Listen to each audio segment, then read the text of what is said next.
Alright guys, so the very first thing you want to do whenever you're ready to start your stream is first set up your account. So mine's on Twitch, but you can do it on whatever platform you want to stream from. Once you set up your account, it should give you a primary stream key. You want to copy that and then go into your dashboard settings for Streamlabs OBS, and you're going to click on multi-stream.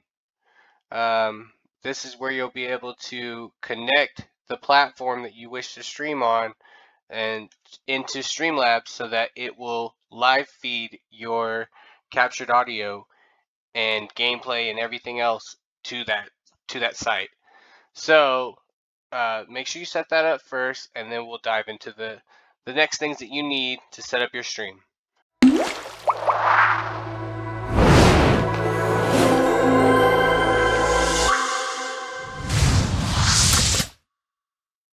Alright, hello and welcome everyone to my channel. My name's Sexy Walrus, and today I'm going to take you guys through a guide on how I set up my Streamlabs OBS so that I could stream my gaming content, audio, all of that stuff straight to Twitch without any delays. So I'm going to show you guys everything that I have, and hopefully it helps you guys set up your streams.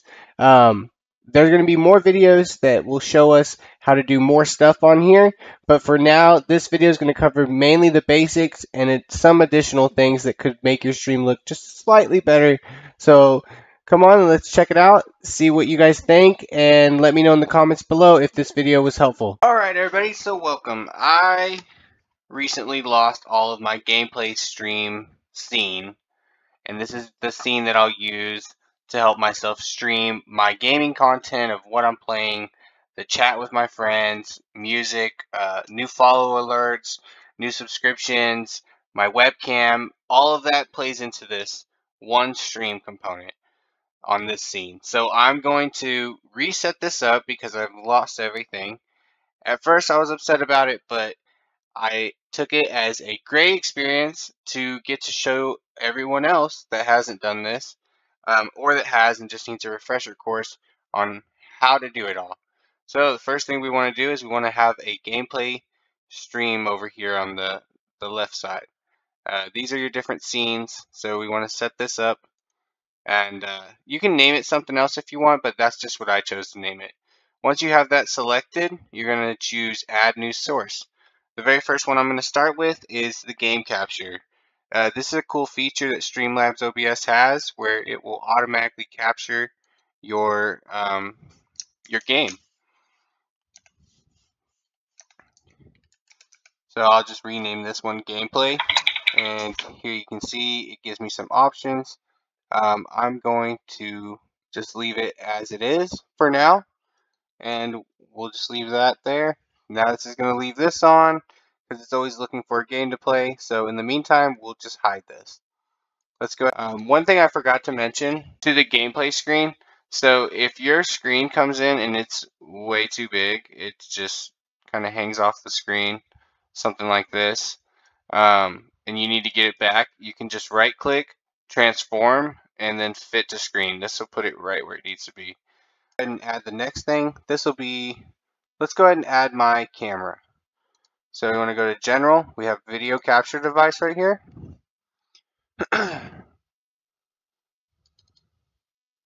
So I've got, we can configure the video.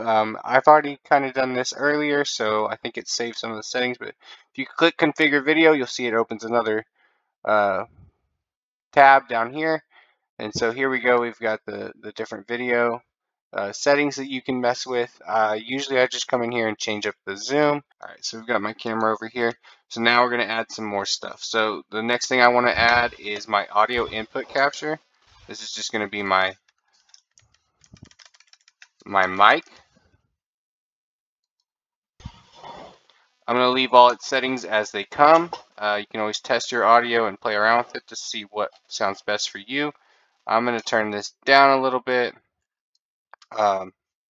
This really depends on how loud of a speaker you are. I tried not to get mine to go into the red, and I feel like this is a pretty good balance of getting close to the yellow or going all the way into the yellow, but it doesn't actually go into this red line over here, which Could probably hurt some people's ears if you're really loud. So just think about that whenever you're setting this up.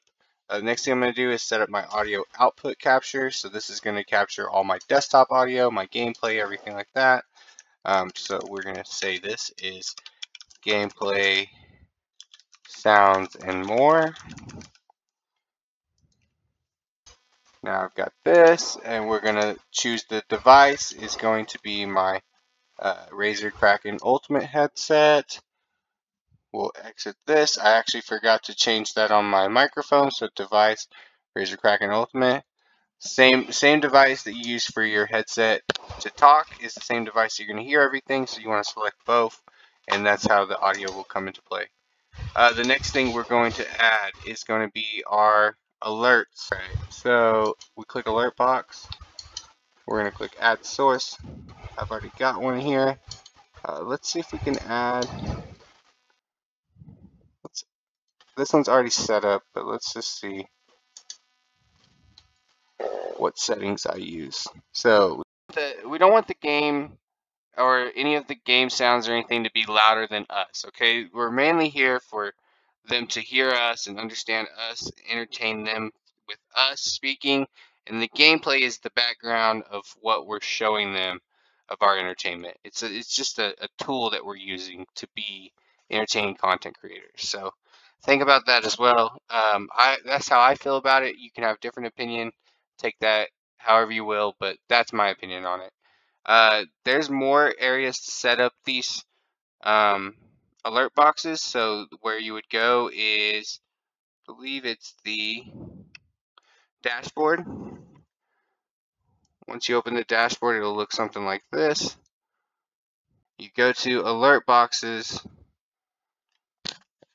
They have a video on how to add it, but just for a quick rundown, so you would click on follows, for instance. You can change the message template of the follow. You can enable them, disable them. You can set it up to appear different ways. You can set up some animation. Then you can add your own image here or choose one from online as long as you're not copywriting. Same thing with the sound. They have some preset ones you can choose from. You can choose how long it lasts, the sound volume, if there's a delay, any of that stuff. You can also choose fonts, and then you can have different variations as well, which, for instance, I use on subscriptions. I have different variations for depending on which type of sub that you are. All right, so you've got those, and then they have some other things that you can use to help yourself out, but we'll touch up on those another time. So back to the streaming setup. So we've got our alert boxes. We've got our gameplay sounds, our microphone, we've got our camera, and we've got the gameplay image being captured as well. The only other things you can add, well, there's a lot of things, but the main things you need to start up a stream is right here. This is everything. You can add more stuff to make it better, but this is all you really need. All right, thank you all for watching. I hope to see you on my next video and on my next live stream on Twitch. My schedule is posted on my Twitch profile, and it's all in Central Time Zone. Also, let me know what you liked or didn't like about this video so I can improve on it for my next videos. And let me know what kind of videos you guys want to see in the future. I'm looking at doing more content creating videos and stream setup videos.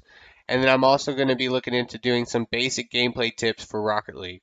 If you guys have anything outside of that you want to see, or any of those videos you want to see first, let me know and I'll get started on those.